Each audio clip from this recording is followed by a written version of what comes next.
Olá, estamos aqui de volta para darmos continuidade aos estudos gregos. E hoje nós vamos ver... O que nós vamos ver hoje? Cidades-estados de Atenas e Esparta. As duas mais importantes cidades gregas antigas. Atenas e Esparta. Então, você tem aqui a região da Ática. E nessa região da Ática, você tem aqui a cidade de Atenas. Está vendo aqui, ó? Então, aqui você tem a região do Peloponeso. E aqui você tem a cidade de Esparta, na região da Lacônia. Então, Atenas e Esparta. Está aí a localização dessas duas cidades mais importantes da Grécia Antiga. Grécia. Vamos na Grécia? Localização Ática. Então, já tivemos a oportunidade de ver aqui, né, gente? Está aqui a Ática, esse mapa aqui, ok? Ática. E origem, Eólios e Jônios. Lembra daqueles 4 povos que invadiram no período pré-homérico a Grécia? Aqueus, Eólios, Jônios e Dórios. Eólios e Jônios, principalmente os Jônios, darão origem à cidade de Atenas. Os Dórios vão dar origem à cidade de Esparta. Temos mais um mapinha aqui, demonstrando aqui a região, aí já com toda a Grécia, né? Com toda a Grécia. E aqui, para você ter uma ideia, onde ficava a cidade de Atenas. Aqui é a região do Peloponeso, né? Então você tem a Acrópole aqui. E aqui uma fotografia da Acrópole antiga grega sendo iluminada, né? É uma ruína grega. É uma foto aí tirada pelos turistas, ok? Características gerais de Atenas. Atenas é democrática. Atenas é comercial. Atenas desenvolveu a filosofia. Ela é filosófica. Atenas tem um grande desenvolvimento cultural. A educação em Atenas, os jovens, os homens, são educados para a efébia. A educação da efébia. Formação física e militar, ou seja, os jovens são preparados numa grande formação física e militar. E também intelectual. Pois é, eu esqueci de citar aí no meu painel que é uma formação física, é uma formação militar e é também uma formação intelectual. Isso é muito interessante. Os gregos diziam, uma alma de ouro em um corpo de ferro. Vamos lembrar alguns termos gregos aqui que está aqui dentro desse painel. Quando eu digo educação para efébia, é o nome que a Grécia dá, né? Vem de Phébus, né? Seria a formação da juventude. Uma formação física, militar e intelectual, pois os gregos, desde criança, os gregos que eu digo, em Atenas, frequentavam escolas, onde eles aprendiam retórica, aprendiam poemas gregos, aprendiam a Ilíada, aprendiam a Odisseia, e também eram preparados numa educação física e depois eles iam ao quartel aprender uma educação militar. Uma alma de ouro em um corpo de ferro. A palavra alma em grego, ela se pronuncia psique. E lá em Atenas, psique é a capacidade de reflexão, que para nós é a capacidade de raciocínio. Então, o que era a alma para o grego ateniense? Era a capacidade de raciocínio. Era a capacidade de reflexão. E Atenas desenvolvia isso nas escolas, entre os meninos, Daí o porquê Atenas vai se tornar uma cidade de grandes filósofos, pois a filosofia vai nascer na Grécia Antiga e principalmente na cidade de Atenas. Exatamente por causa dessa ideia de desenvolver o intelecto e a parte física. E aí, mais uma vez, uma alma de ouro e um corpo de ferro. Que mais tarde os latinos copiaram, né? Mens sana, corpo são. Mente sã, corpo são. É uma frase latina, mas copiada dos atenienses. Voltando ainda ao nosso painel, democrática. Demos, posso escrever para você aqui? Demos. Do grego é povo. Kratia do grego é governo. Governo do povo. É uma criação de Clístenes, no tempo do governador Péricles, em Atenas, onde todas as pessoas deveriam possuir direitos. Nós já vamos ver isso aqui no andamento da carruagem aqui, tá? Comercial, vocês entendem o que é. Filosófica, desenvolvimento da filosofia, né? Cultura em geral. Filosofia, pilos sophos. Pilos sophos, em grego. Amigos da sabedoria. Os homens que lidavam com a reflexão. Ok? Bom, Grécia, em Atenas, base econômica, comércio marítimo. Ok? Uma região montanhosa. Uma região de solo rico em mármore. Muito rico em mármore. Então, pouca agricultura, temos agricultura, mas a base é o comércio marítimo, ok? Legisladores de Atenas. Então você tem o Drácon. Um primeiro legislador em Atenas é Drácon, que fez leis muito rígidas. As primeiras leis de Atenas foram feitas pelo Drácon. Só que Drácon, ele foi muito rígido com as classes menores. Tanto é que até hoje, se você pegar o dicionário da língua portuguesa, você vai encontrar lá a palavra draconiana, pessoa severa, pessoa muito rígida. Aí depois de Drácon veio um outro legislador para transformar as leis de Drácon em leis mais amenas. Veio Solon. Inclusive Solon aboliu a escravidão por dívidas.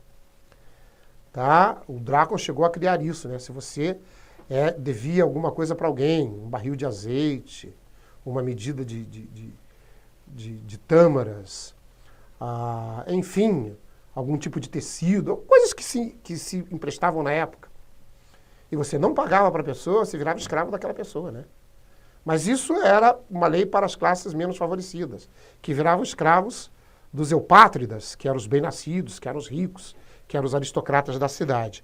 E aí o Solon veio e acabou com isso. O Solon acabou dividindo, criando uma legislação onde todo mundo era beneficiado com alguma lei. Mas não chegava a ser uma democracia, porque a lei não era igual para todos. Quem tinha mais dinheiro, tinha mais direitos políticos. Quem tinha menos dinheiro, tinha menos direitos políticos. Tá? Até que veio o Clístenes, que é chamado de pai da democracia e fundou a democracia. Está aqui o Clístenes, o pai da democracia. A sociedade ateniense, os bem-nascidos, os eupátridas, os ricos, os aristocratas.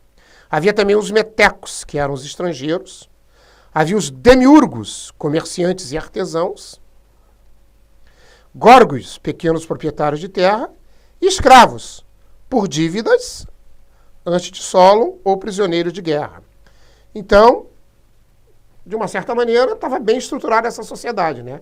Os ricos lá, os estrangeiros, os demiurgos, os górgios, os escravos ali. Os escravos na Atenas antiga eram por dívidas ou conquistados de guerra. Muitas vezes, esses escravos eram homens muito intelectuais. Tanto é que muitos deles, nas famílias onde eles eram escravos, eles desenvolviam a profissão de pedagogo, que era conduzir o menino para a escola e educar o menino para uma educação intelectual. É interessantíssimo a história da escravidão em Atenas. Nós não vamos dar em detalhes, mas só para você saber que é uma escravidão totalmente diferente, tanto na Roma Antiga como na Grécia Antiga, do que a escravidão que se desenvolveu no Brasil, por exemplo. Tá?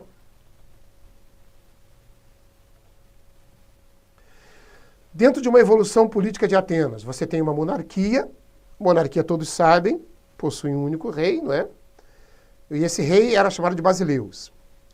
Aí, depois da monarquia, os atenienses implantaram a aristocracia. Arios, do grego, nobres. Crácia, do grego, governo. Governo dos nobres, governo dos eupátridas. Não deu certo. Aí, Psístrato implantou a tirania. E, finalmente, no governo de Péricles, Clístenes, o legislador, ele implanta a democracia, o governo do povo. Organização da democracia ateniense. Isso aqui são criações do Clístenes, do pai da democracia. Veja como ele criou a democracia. Bulé, né? Ou Conselho dos 500. O que era essa bulé? Era nas tribos de Atenas. Atenas estava dividido em 10 tribos e cada tribo fornecia. Isso foi uma ideia do Clístenes, de dividir em tribos, espécie assim de regiões administrativas. E cada tribo fornecia 50 membros. E esses 50 membros formavam um conselho chamado Bulé, o Conselho dos 500, para fazer as leis de Atenas. Então, o Bulé hoje seria o que nós chamamos de assembleias legislativas, ou aí no seu município, a Câmara de Vereadores, ou a nível de Brasil, o Congresso Nacional. Então, a Bulé faziam as leis. Aí havia a Eclésia, era uma assembleia popular, formada por todos aqueles que tinham direitos políticos, para aprovar as leis da Bulé. Veja, no Brasil não existe a Eclésia. Quem seria a Eclésia? Seríamos nós, cidadãos, que temos o direito de voto. Na verdade, nós escolhemos a Bulé, ou escolhemos o Poder Legislativo, para que eles façam e aprovem as leis. Lá na Grécia Antiga, em Atenas, dentro da Grécia, em Atenas, existia um órgão chamado Eclésia, que era representado por todos os cidadãos de Atenas, e que aprovavam as leis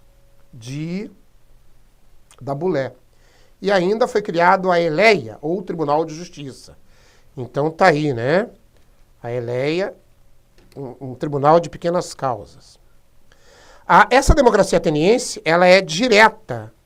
Por que ela é direta? Porque tem a Eclésia. Essa Assembleia de Cidadãos que se reunia na praça pública para aprovar as leis da Bulé. Você pode estar se perguntando assim, mas professor Pedro Alexandre, como é que eles conseguiam isso? Como é que a Bulé fazia a lei? O Poder Legislativo lá, a Assembleia, fazia a lei. E daí eram convocados todos os cidadãos, aqueles que tinham direito a voto, e eles iam para a Praça Central e votavam se eles queriam ou não a lei. Por isso que ela era direta. A nossa não. A nossa democracia no Brasil, por exemplo, ela é indireta. Ela é indireta porque, por exemplo, o nosso Congresso Nacional, as nossas Assembleias Legislativas e as nossas câmaras municipais fazem e aprovam a lei. Nós não nos reunimos na Praça Central de nossas cidades para aprovar as leis. Mas na Atenas Antiga era assim. É claro, né? Quantos eram esses cidadãos? Olha, segundo a história nos demonstra, segundo as pesquisas históricas, variava entre 5.000 a 6.000 cidadãos. Não eram muitos, não. Os que tinham direitos políticos. E qual era a população de Atenas na época? Em torno de 400.000. Mas como? Os outros não eram cidadãos? Não, só tinham direitos políticos. Homens maiores de idade, não é? Que não fossem estrangeiros. Ou seja, eles se chamavam de cidadãos. Quem que não era considerado cidadão? Mulheres, só aí você elimina metade da cidade. Os estrangeiros e os escravos. Ora, se você tirar mulheres, estrangeiros e escravos e as crianças, pronto. Sobrou muito pouco cidadão em Atenas. Veja, para ser estrangeiro, para você não ser estrangeiro, você tinha que ser filho de pai e mãe ateniense. Bastava que você fosse filho de alguém nascido fora de Atenas para você ser considerado um estrangeiro, mesmo nascido em Atenas. Então não era fácil ser um cidadão em Atenas, não, tá? Então não eram considerados cidadãos, além das crianças, né? Mulheres, estrangeiros, metecos, esses metecos eram os estrangeiros, e os escravos, ok? Ostracismo em Atenas. Era uma forma de punição aplicada aos cidadãos suspeitos de exercerem poder excessivo, restrição à liberdade pública. A lei foi instituída em Atenas como uma medida para evitar a tirania. O cidadão era condenado a um exílio de 10 anos. Ou seja, vai fora de Atenas por 10 anos. Ou seja, vamos resumir isso. O cara foi corrupto, o cara não aceitou respeitar a lei, o cara invadiu o direito do outro, ele era expulso de Atenas por 10 anos. No Brasil dos últimos anos, gente, com tanta corrupção política, com tanta invasão do direito alheio, nossa, teríamos um país de exilados, não é? Mas era assim que eles resolviam as coisas lá em Atenas. E isso se chamava ostracismo. Aspectos históricos de Atenas: a mulher era muito submissa. Eles desenvolveram a oratória, daí também essa oratória acabou influenciando muito na política, tanto é que o ateniense chamava de idiota. Idiota é uma palavra grega que significa aquele que não participa, aquele que é omisso, aquele que não participava da política, não é? Então, idiota é uma palavra grega que significa, em outros termos, aquele que não participa da política, aquele que é omisso. Então, eles desenvolveram a oratória, que muito ajudou no desenvolvimento da política em Atenas. Então, idiota era o cidadão particular, aquele que se omitia de todas as discussões, que não participava da política. A educação era dada pelos pedagogos, que eram os professores da época, pedagogos, em grego, pedagogo. Gogo, em grego, conduzir. Pedos, criança. Conduzir as crianças. É porque nas famílias haviam os pedagogos que conduziam as crianças até a escola e até assistiam aulas com as crianças. Depois voltavam em casa e reforçavam os estudos em casa. Então isso se chama pedagogos, onde nasceram os sistemas pedagógicos. Nasceu na Atenas Antiga. E uma mentalidade individualista, uma mentalidade individualista no bom sentido, né? De desenvolver o intelecto. Já em Esparta você vai ver que é coletivismo, todo mundo briga pela cidade, são coletivos, são corporativistas. Né? Esparta. Vamos à nossa querida Esparta, localização no Peloponeso. Já tivemos a oportunidade de ver aí num outro mapa. Né? Origem, tribos dórias ou dóricas. Tribos violentíssimas, não é? Está aqui o Peloponeso, não é mesmo? Características gerais de Esparta. Oligárquica, ou seja, quem comandava a cidade eram os militares. Oligarquia. O que é oligarquia? É uma classe, ou um grupo que governam em benefício próprio. Que criam leis em benefício próprio. Eram militares, militarismo, tudo convergia para o militarismo. Educavam para o laconismo, ou seja, não falar ou falar somente o necessário. Xenofobia, ou seja, aversão a estrangeiros. E uma mentalidade, pelas próprias imagens que você está vendo, coletivista. Todos defendem a cidade, todos se defendem. Todos defendem o regime militar. Inclusive as crianças são levadas ao quartel aos 7 anos de idade. Para já desenvolver esse espírito militarista, esse espírito coletivista, desenvolver a ideia de morrer por Esparta, morrer pela cidade, é corporativismo, né? Um grande corporativismo. Base econômica de Esparta é a agricultura.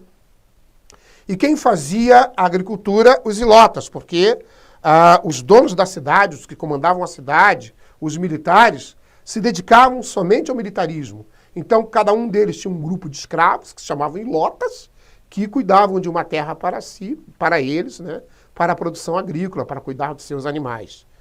Então, a agricultura, a produção feita pelos ilotas. Legislador de Esparta, aquele que fez as leis militares, é dado nos livros de história como Licurgo, mas Licurgo provavelmente é uma figura lendária. Provavelmente um grupo de militares elaborou as leis de Esparta. Isso é uma probabilidade, ok? Uma probabilidade. Sociedade espartana, então você tinha os espartiatas ou esparciatas, que eram os militares, a elite aristocrática de Esparta. Eram eles que comandavam a cidade, eram eles que governavam a cidade, tudo era feito por eles. Havia os periecos, em gregos da periferia, que era a sociedade civil. Os periecos não tinham direitos políticos, viviam nas periferias, eram comerciantes, artesãos. E se Esparta entrava numa guerra, alguns deles eram convocados para servir nas forças auxiliares. Eles eram pau-mandados, tinham que obedecer aos militares. E Lotas, não é? Que era o maior número, que era o número de escravos. Ok? Governo espartano. Diarquia. Havia 2 reis, né? Era o administrador, espécie de prefeito, e o chefe militar. Tá certo? O chefe militar e o administrador. Ou seja, eles eram advindos do militarismo. Por isso que a gente chama de oligarquia a classe militar é que governa Esparta. Então, 2 reis, o espécie de prefeito da cidade, o administrador, e o chefe militar, que era o chefe do exército, né? Os 2 reis. Então, diarquia, 2 reis, ok? Mas havia também aqui toda uma organização política. Havia, então, aqui, ó, a Gerúsia, que era o conselho de anciãos, era formado por 28 anciãos com 60 anos ou mais, desde que fosse militar. Tá? 28 cidadãos com 60 anos ou mais, ou 28 militares eram escolhidos. Né? Tinha uma palavra final. A Gerúsia era um órgão extremamente poderoso. Né?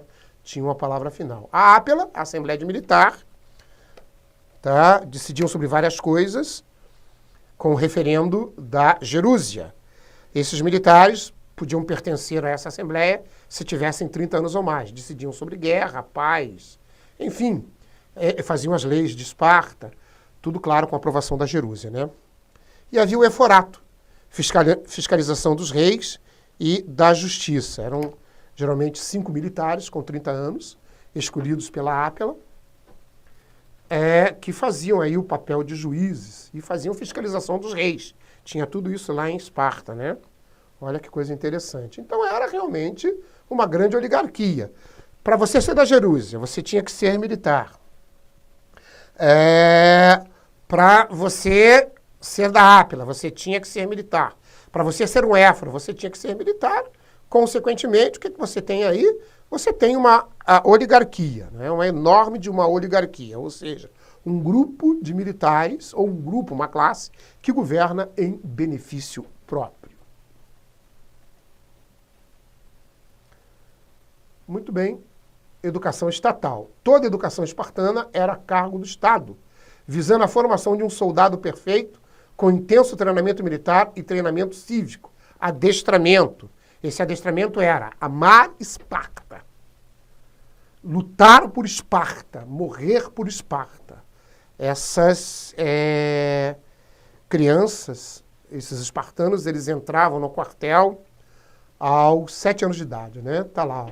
7 anos até ficavam sendo treinados até a cripta aos 17. Ou seja, dos 7 aos 17 eles passavam por todo um treinamento militar. Quando eles chegavam ali com 17, 18 anos, eles tinham que fazer um grande teste, que consistia em, por exemplo, caçar um enorme animal. Por exemplo, né? Existiam outros tipos de cripta. Se ele passasse nesse teste, ele poderia ser um soldado.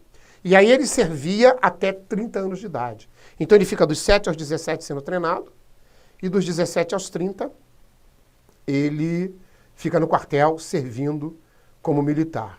Depois ele pode casar, pertencer à Ápila, tá? Mas vai ficar ligado ao quartel até os 60 anos de idade. Ok? As meninas também iam para o quartel, elas também tinham até 16 anos, treinamento militar, depois elas voltavam para Esparta, ficavam no quartel, né, sendo treinadas, para elas poderem se casar e gerar bons soldados para Esparta. Inclusive, se a cidade de Esparta fosse ameaçada, as meninas pegavam em armas, as mulheres pegavam em arma e serviam como forças auxiliares, defendiam realmente a cidade. A mulher espartana, ela sabia usar uma arma. Educação para o coletivismo. Aí eu escrevi para você caldo negro. O que você está vendo aqui, ó, é o seguinte. Esse grupo de soldados, como é que funcionava isso? Então, havia aqueles que serviam juntos, né? Que eram treinados juntos, dos 7 aos 17. Aqueles que passavam na cripta, aos 17 anos, iam servir até 30. Então eles serviam praticamente juntos dos 7 aos 30, durante praticamente 23 anos. Só que daí, aos 30 anos, eles podiam voltar para a cidade de Esparta, porque eles moravam no quartel, para casar, para tomar conta dos pais, que já estavam velhos, e para gerar filhos. Eles se casavam com as meninas, né, de Esparta. Mas eles tinham que comparecer ao quartel uma vez por mês, porque eles pertenciam às forças auxiliares, e para não esquecer o companheirismo, o que eles faziam? Eles caçavam juntos, aquele grupo que serviu junto durante 23 anos, que foi treinado e serviu junto durante 23 anos. Eles voltavam uma vez por mês no quartel, a cada 2 meses, e o que eles faziam juntos, aquele grupo? Eles caçavam um javali, juntos, naquele espírito de companheirismo. Matavam o javali, faziam um javali ao molho pardo, quer dizer, fervido no próprio sangue, e comiam o javali juntos, no espírito de coletivismo. Entenderam? Então essa refeição chamava-se o caldo negro. E, como eu já disse em outro painel, educação para a xenofobia. Eram educados a amar exclusivamente Esparta, não aceitar ideias de nenhuma outra cidade ou de nenhuma outra nação. Então isso se chama xenofobia, que em grego significa xenosphobos, a versão estrangeiro, e eram educados para o laconismo. No quartel, eles eram educados a nunca falar ou falar somente o necessário. O laconismo era para não questionar a educação militar. Tinha esse intuito por trás. E a xenofobia tinha o intuito de não contaminar a educação militar. Não contaminar a educação militar e o laconismo não questionar a educação militar. Tá aí o porquê da xenofobia e do laconismo. A mulher em Esparta, ativa, respeitada não, né, gente? Faltou um assim aqui, né? Respeitada por gerar os guerreiros espartanos. Caso a cidade fosse invadida, defenderiam a cidade com armas em punho. Né? Defenderiam a cidade com armas em punho. Então tá aí, não é? As mulheres espartanas eram extremamente ativas, tinham grandes privilégios e defendiam a cidade de Esparta. Obviamente que você vai ver na continuidade das aulas sobre a Grécia uma guerra que vai destruir a Grécia inteira. E exatamente porque essas duas cidades, Atenas e Esparta, se tornaram rivais e acabaram criando, como eu já disse numa outra oportunidade, 2 ligas, a Liga do Peloponeso e a Liga de Delos. Acabaram entrando numa guerra fratricida, numa guerra entre irmãos, e, como consequência, destruíram a Grécia. E aí o Filipe II, rei da Macedônia, entrou e tomou aí a Grécia. Então teremos uma próxima oportunidade e vamos aguardar então, não é? Deixo para você um abraço, deixo para você um beijo no seu coração e que Deus te proteja até uma próxima aula, até uma próxima oportunidade.